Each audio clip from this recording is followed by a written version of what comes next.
Fastline Auctions, the ultimate destination for online farm equipment auctions. Looking to list equipment? Fastline Auctions knows farmers, and farmers have trusted Fastline for their equipment needs for over 45 years. With unmatched digital reach and direct-to-farmer catalogs, they can find the right buyer for your equipment. Not to mention, they have the industry's lowest commission rates. If you're looking for equipment to buy, you can bid with confidence. No buyer premiums, no reserves, just integrity. Fastline Auctions, your trusted platform for hassle-free, cost-effective farm equipment auctions. Visit fastline.com for more information. That's fastline.com.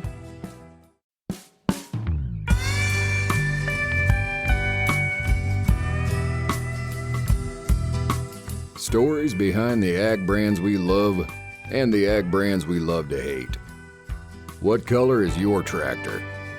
With Chrissy Wozniak. Hi, I'm Chrissy Wozniak, and welcome to What Color is Your Tractor? The company that we're going to talk to today is the reason that we have tractor color wars. They started in the 1830s, and they put Moline, Illinois on the map. We're about to hear the story of none other than John Deere. I'd like to welcome Neil Dahlstrom, Branded Properties and Heritage Manager of John Deere. Thank you so much for joining me today, Neil. Thanks for having me. So can you tell me about the early years of John Deere? Yeah, the early years. John Deere was a blacksmith. He moved to Illinois from Vermont, probably in the winter of 1836, the edge of the frontier at that period in time. And he was looking for a fresh start, like so many people at that period in time. He opened a blacksmith shop, and in 1837, he built that first steel plow. And that plow really came about. It was a combination of experience working as a blacksmith and opportunity. He heard farmers grumbling about thick prairie soil, trying to break the prairie. And he was at a local sawmill. There was only one, and spotted a broken sawmill blade. So what he would have found would have been what was called a pit saw, or a big up and down saw. Okay. And it was made out of steel. And he took it back to the shop and built that first plow. And I think often people think, well, okay, you built the first plow and then fast forward and you're rich and famous and you're John Deere. Reality is it took time. It took going bankrupt 5 or 6 times. It took partners. Wow. It took a lot of business acumen to actually turn that into a business over the first decade. Wow. Yeah. So why did the plant end up in Moline? John Deere was looking for wider opportunities. He actually surveyed several other towns. He was negotiating. He was looking for land. He needed timber. He needed coal. He needed a lot of raw materials, and he needed transportation. You need a way to bring raw materials in and a way to ship finished goods. So he started shopping around. He ended up in Moline, which was a town with a few hundred people in it at that period in time. But he was looking west. And if we look at the way that he negotiated the settlement with his partner in Grand Detour, his partner took all the territory east of the old business, which was existing territory. John Deere took everything west. And in 1848, there wasn't a whole lot that was west. Gold was found in California early that year. But the local town boosters in Moline gave him free water power rights. They gave him land to build a factory on. Wow. And they told him the railroad was coming to town in the next couple of years. And in 1856, the first railroad bridge across the Mississippi River was going to be built just a couple miles downriver. So Moline wasn't an accident. He picked it very deliberately and grew from there. Oh, that's cool. And he had a few business partners along the way. So what are the stories of those partners? Lots of business partners. In Grand Detour, he entered a partnership with Leonard Andrus, who owned the sawmill. And Andrus brought capital, he brought money, and John Deere brought expertise, tools, equipment. They about every year they brought a new partner in who would infuse a little capital, and then they would leave when they found out there was no money in the plow business, and it was incredibly difficult. So that happened quite a bit. When Deere moved to Moline, he joined forces with John Gould, who was the accountant, and Robert Tate, who was a mechanic in their shop. And the three of them came to Moline together, operated under the firm Deere, Tate, and Gould from 1848 to 1852. Mm. John Deere was a sole proprietor for the first time since the early 1830s. Wow. And soon his son joined the business, Charles. Sons-in-law joined the business, and it became very much a family affair in the early years. I see. Yeah. And then what about during the war years? I heard, John Deere supported the war effort too, right? Yeah, during the war years, and really, it doesn't matter if you're talking about the Civil War, World War I, World War II. John Deere played a role in that. In World War I, from the United States entered World War I in 1917, but for several years, Deere had designed and manufactured everything from ammunition carts and ammunition wagons for the French Army, later the American Army, things like utility carts or carts that you could use to haul ammunition. Wow. So they were pretty active there. World War II, all the factories converted to wartime production, everything from mobile laundry units to tank transmissions to airplane components. Half of the John Deere harvester workforce was women during the war. So we've got a lot of our own Rosie the Riveter stories here at John Deere.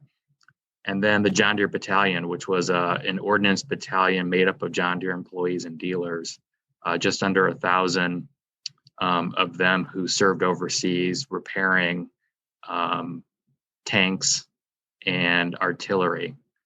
So really a lot of different contributions depending on what period of history we're talking. Wow. Yeah. And I from what I understand, John Deere himself never saw a gasoline tractor, right? That's right. John Deere never saw a gasoline tractor. He saw some of the kind of early versions of the gasoline tractor. So the first successful gasoline tractor is credited to John Freilich in 1892. And of course, his company went on to become the Waterloo Gasoline Engine Company, which Deere acquired in 1918. John Deere himself died in 1886, so it was a little before his time. But he actually experimented with what was called a steam traction engine in the 1850s. He partnered with an early designer named Joseph Fox, who designed a steam traction engine and took it to the Illinois State Fair in 1858. And John Deere custom built a 12 or 14 bottom plow to actually go with the steam traction engine. Oh, that's it. Yeah. So John Deere returned to Moline and told the local newspaper, I'm going to build one if it's the last thing I do. And unfortunately, he apparently abandoned the work because we never heard about it again. Right. But he told the paper it's going to be an amazing day when we can look across the prairies and these mobile units can pull a 12 or 14 bottom plow. So he was very forward looking in that way. That's cool. And the Deere family stayed involved for a long time too, right? Yeah, that's right. There were a number of Deeres involved in the business, especially in the 19th century. Charles Deere was our second CEO. His son-in-law, William Butterworth, was the third CEO. His grandson, Charles Deere Wyman, was the fourth CEO. That's amazing. And actually, until William Hewitt retired in 1982, there was a Deere family member who was the CEO of the company. Wow, that's quite the legacy, isn't it? Absolutely. Yeah. So what was the first product that John Deere manufactured? Well, the first product was the steel plow. And Deere went from building one plow to 2 plows to 10 plows. So he was very much a plow manufacturer in the 1830s, 1840s, 1850s, and then started to branch out into things like drag harrows and cultivators. During the Civil War in the 1860s, Deere introduced a riding cultivator for the first time, which was one of the earliest products to actually take farmers off their feet. Wow. Then as you get through the later part of the 19th century, you start seeing products like corn planters, wagons, those sorts of agricultural implements and kind of support vehicles for the most part. Mm-hmm. Oh, that's neat. And then what about a timeline of products? How did it go from there? Well, of course, it's hard to cover 184 years succinctly. Mm-hmm. But you kind of have these eras. The 19th and early 20th centuries are very much walking plows and horse pulled implements. You start to get into what they called power farming or mechanization in the early 20th century, starting with, of course, gasoline and kerosene powered tractors. You start to see things like corn binders and grain binders. John Deere built the John Deere Harvester Works and entered the harvesting business in 1912. And then in the 1920s, you see the advent of the combine, and then later the self-propelled combine. Mm-hmm. So you see these machine forms just kind of evolve over time. And I think it's just really fascinating that it's easy to think, okay, well, the tractor came along and now everyone's farming with tractors. Right. Well, it took another 30 to 40 years before tractors outnumbered horses on American farms. It was a very long and gradual sort of process. And so you go from horse drawn to tractor drawn, and now you get into self-propelled machines in the 40s and 50s, and then you start to see these kind of big jumps in productivity on farms. Right. Yeah. So do you know the number, like how many products are manufactured today? I don't know how many products are manufactured today. And actually, there's probably not really any period in time where I could say this was the number of products that were manufactured. Right. Yeah. Especially when you start looking at all the different divisions, you start looking at construction equipment and forestry equipment and lawn and garden equipment and road building equipment. There's quite a bit out there, and of course, when you start talking to people who are incredibly knowledgeable, you have discussions about things like, well, how do you actually define a tractor? What's the difference between an industrial and an ag tractor? Are they different products? Are they the same products? Yeah. Definitely today, when you're talking 1930s and 40s and 50s, the line's blurred. So I'm an archivist, and I always put an asterisk on everything to say, here's what it is based on these definitions that we've agreed to in advance, smart. And we have a different opinion. Yeah. Yeah. Deere also made bicycles and snowmobiles at one time too, right? Yeah, that's right. We've actually made bicycles twice in our history. First in the 1890s, and of course these were bicycles that had wooden rims, but they very much look like a 10-speed of today. And then again, we went into the bicycle business in the 1970s, and in both cases, it was to kind of capitalize on these huge consumer trends that were happening, and people were becoming more mobile, and John Deere entered those businesses. Yeah. And the John Deere snowmobile, that just seems so different. So out of the box for John Deere, right? Yeah, very much. It made sense in the 1970s. We had formed our consumer products division. And so it ranged everything from snowmobiles to bicycles to you could buy John Deere branded grills and grilling tools. Wow. So it was a pretty broad line, and the snowmobiles were incredibly popular. We had some world-class snowmobile racing teams. And I think the most enduring legacy of the snowmobile line was the tagline, "Nothing runs like a Deere," which was actually created for the snowmobile line. Was it really? Yeah. Huh. I didn't know that. That's pretty cool. Yeah. And that brings me to thinking about the logo. We've all seen so many versions of the Deere logo. So how and why has that logo evolved over the years? There's, of course, a lot of different versions, but there's only been 8 official versions. Okay. Meaning 8 official trademark versions of the Leaping Deer that we know. So the first one was trademarked in 1876.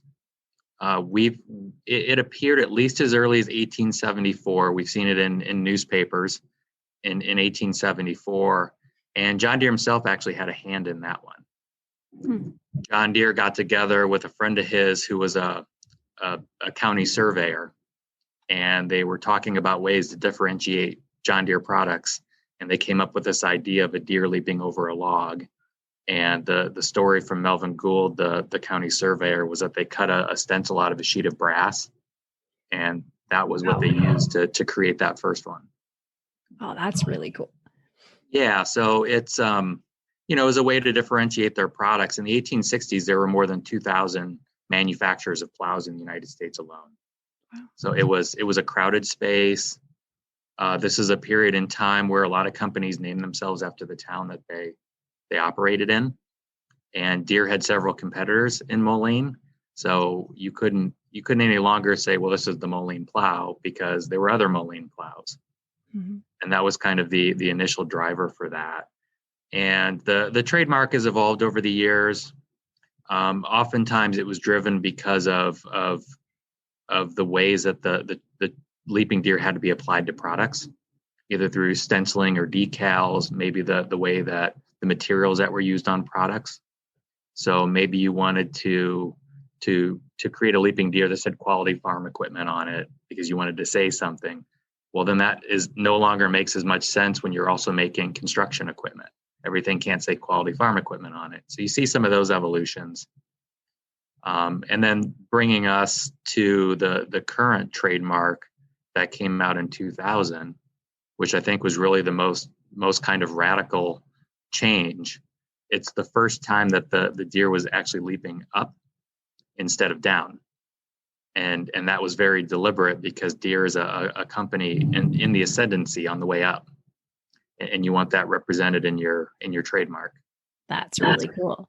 Yeah. And of course, just stylistically, it was the advent of the internet. It was a digital era. So you want cleaner lines. You want something that you can use on products. You can also use electronically. So there were a lot of factors that went into that design. That makes sense. So you have a rich history of serving the industry, but how does modern John Deere want to be seen in the ag industry today? I think John Deere very much wants to be seen the way that John Deere wanted us to be seen in 1837, which was very much an innovative company. Today we'll use terms like tech leader to talk about technology in our machines. We'll talk about having connected machines. But John Deere would have used similar terms. He would have talked about the technology of steel, which no one was using in plows, which he had to order from England in the 1830s or 1840s to even, that's pretty big expense and a pretty big risk for someone to believe in a product so much that you would go to those lengths and really risk anything to make that happen. But I think you have a combination of smart equipment, you have a combination of connected equipment, sustainable equipment, all things that have been driving the company, I think, since day one, is very much what still drives the company today. Yeah, that makes sense. And it's pretty clear too, I think, to everyone. So who are some of the memorable people in the company along the way? Well, I have a list of about 40,000 of them. I won't go through all of them. But yeah, I definitely have my favorites. And it's interesting. And I think one of the things that has really benefited John Deere over these years, you think about it, John May is our 10th CEO in almost 200 years.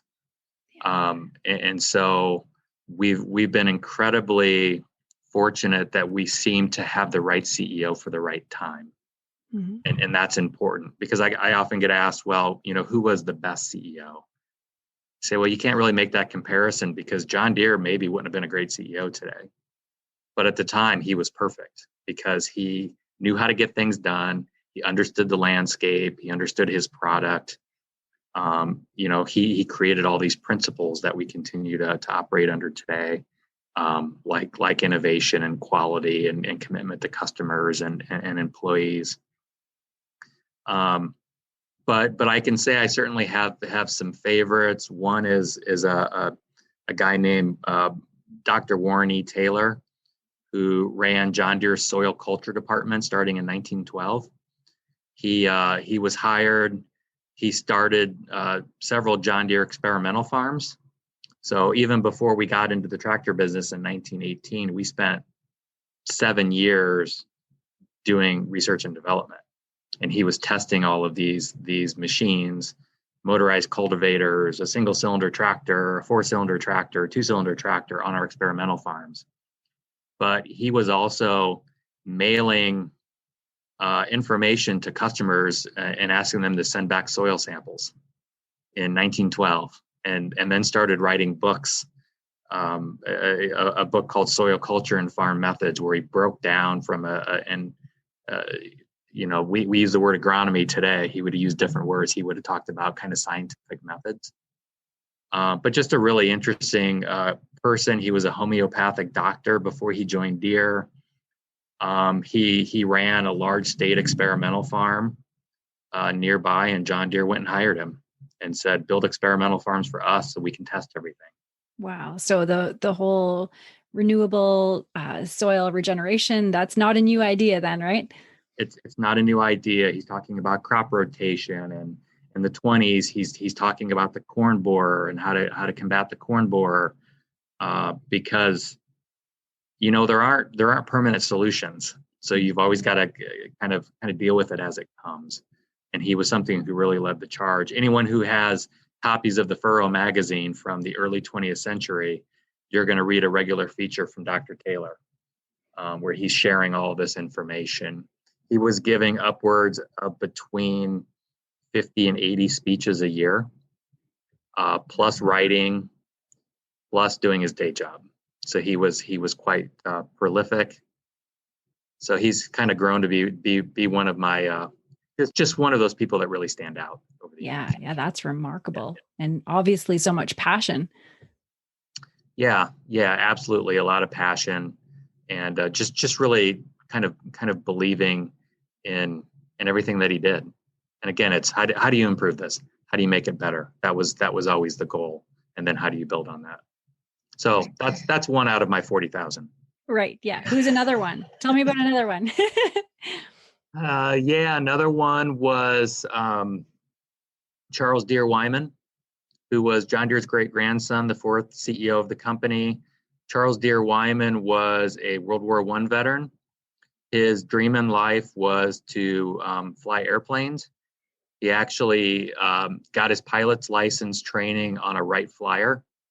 No way. So he was a very early aviation pioneer. His name is actually on a plaque on Governor's Island in New York as an early aviation pioneer. But of course, his birthright was farm equipment. Mm-hmm. And after serving in World War I, becoming injured, he came to Moline. He re-enlisted, spent some time in France, came back and really started to lead a lot of the research and development work at Deere in the 20s and 1930s. He was CEO until 1955 when he passed away. But in 1953, he did something fairly important, which was kick off the program that became the new generation of power in 1960. The 10 series, the 3010, the 4010, the 5010, which all debuted at Deere Day in Dallas. But in 1953, he got a small group of engineers together in Waterloo, Iowa, and told them, we're going to redesign the entire product line. And the only thing we might carry forward is the green and yellow paint. Wow. This is a company that had been building two-cylinder tractors since 1918, had been incredibly successful at it. But he recognized that times were changing, that farmers were looking for greater horsepower. And that set off a 7-year project. And there's a lot of famous stories in that period. They rented a former grocery store, the meat market it was called, put paper on the windows so no one could see in, and set about designing tractors and expanding from there. But it's pretty visionary to say, we're John Deere, and the only thing we're going to carry forward is green and yellow paint. When they were done, about 95% of the product line was completely redesigned from scratch. That's incredible. Yeah. Wow. So for almost 2 centuries, producers have been choosing John Deere. So why that loyalty? I think there's a lot of reasons for the loyalty. It's, again, I think all things start with John Deere, and I think about a customer in the 1870s. Unfortunately, it was in a lawsuit, but it was a trademark lawsuit, which kind of led to the creation of that Leaping Deer trademark. But about 33 witnesses were deposed, and a lot of these were customers. And one of them, who was a hardware dealer in Missouri, said, "I only buy John Deere. So when this other company came and tried to sell me plows that they said were as good as John Deere's, I said no. And the reason being was John Deere has consistent product quality. And if I ever had an issue, I went back to John Deere. John Deere would visit me. We would work it out. He would take it back to the shop. He would develop something that was even better, and he'd bring it back to me." And so you kind of build these relationships over time. And so I think you can look at stories like that. You can look at stories like John Deere during the Great Depression, when farmers were really struggling, and John Deere made a decision to stop collecting payments from customers, and decided that instead of recalling equipment or forcing payment, they said, we're just going to sit tight, and when things get better, then we'll get back to it. And that's what happened. And I know when I started working at Deere in 2001, I was still hearing stories from people who talked about how John Deere carried their grandparents through the Depression. And that builds a different type of loyalty. And I think, you can pick different decades and pick different versions of those stories, whether it's donations through the United Way for local schools, or it's service projects in India, or it's an equipment donation at the state fair. You have all of those things wrapped into this kind of foundation of incredibly awesome machines and technology, and it always goes back to that. And people, I guess. Yeah. From what you're saying, it sounds like there's always been passionate, incredible people along the way. Yeah, very much so. I mean, that's what it boils down to. You have relationships, you talk, you listen, you take those things back, you work it out, because you're buying equipment because it makes you more productive, it makes you more profitable, and you can't lose sight of that. And that's hasn't changed from the 1840s to the 1920s to today. Yeah, that makes sense.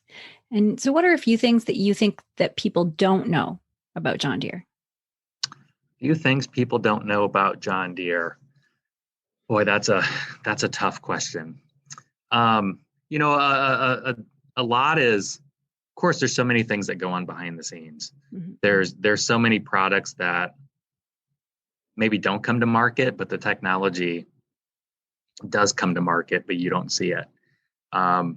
You think about today, we talk about autonomous tractors, and you think about development. John Deere was looking at tractor electrification in the 1920s. And it just didn't quite develop. And some of those things take time.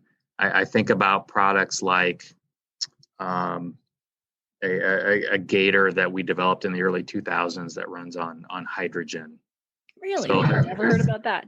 Yeah, so there's a lot of these kind of product stories that are incredibly innovative. But I like to talk about the 8000 series tractor that came out in the early 1990s. And it's similar to the Charles Deere Wyman story with the green and yellow paint. It was the brainchild of an engineer who drew a sketch on the back of an airline ticket on an airplane, and just had this radical idea. And you have this idea, then you take it to someone, and someone actually listens to you. And then you start this kind of skunkworks project and develop something incredibly revolutionary. I think about the formation of what was called the Precision Farming Group around the same time in the early 1990s.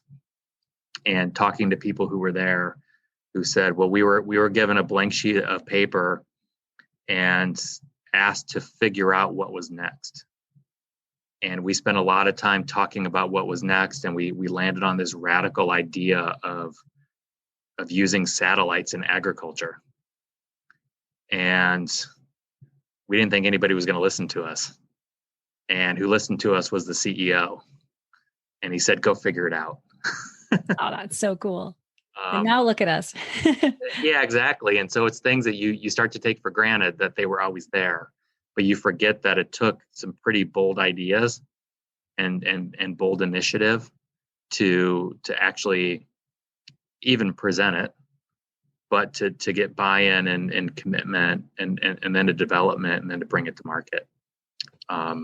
So you see this kind of just this visionary perspective happen time and time again. And in my line of business, we call them key traits, which is, well, the decisions are different. Maybe the products are different. The technology is different, but you look for these key traits or attributes, and you can find them in 1850 and you can find them in 1877 when we decided to go into the corn planter business in Moline, or when we decided in 1910 to enter the harvesting business, or 1918 to go into the tractor business. So you see these kind of characteristics that come out time and time again of figuring out how to do the right thing, trying to figure out the right way to listen to people and to build profitable products. That's cool. And so how long have you been with John Deere? I've been with Deere 20 years. Wow.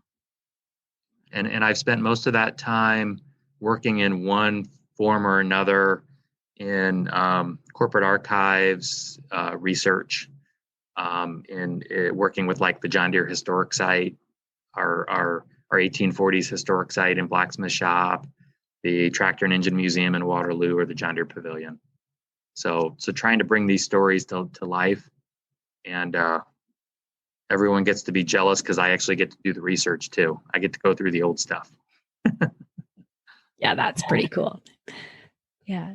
And so my last question is, and I know the answer to this one already, but what color is your tractor? Of course, my tractor's green. Yeah. Yeah. And have you always been a Deere person? Yeah, I've always been a Deere person. I remember when I was in about 5th grade, I pitched my parents an idea, which they did not take me up on, that if they bought me a John Deere lawn and garden tractor, that I could mow lawns on my way to and from school every day. Because in my mind, I could just do a single pass all the way to school, then I could do another pass all the way home.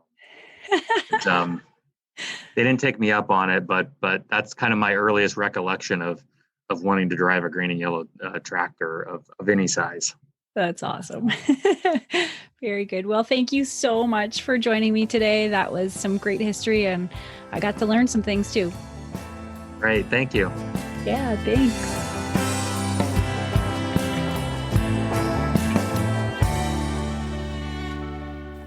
Thanks so much for listening to What Color is Your Tractor? I hope you learned something new about the brand you love or hate. If you're a manufacturer who would like to apply to be featured on this show, please visit whatcolorisyourtractor.com/contact and fill out the form.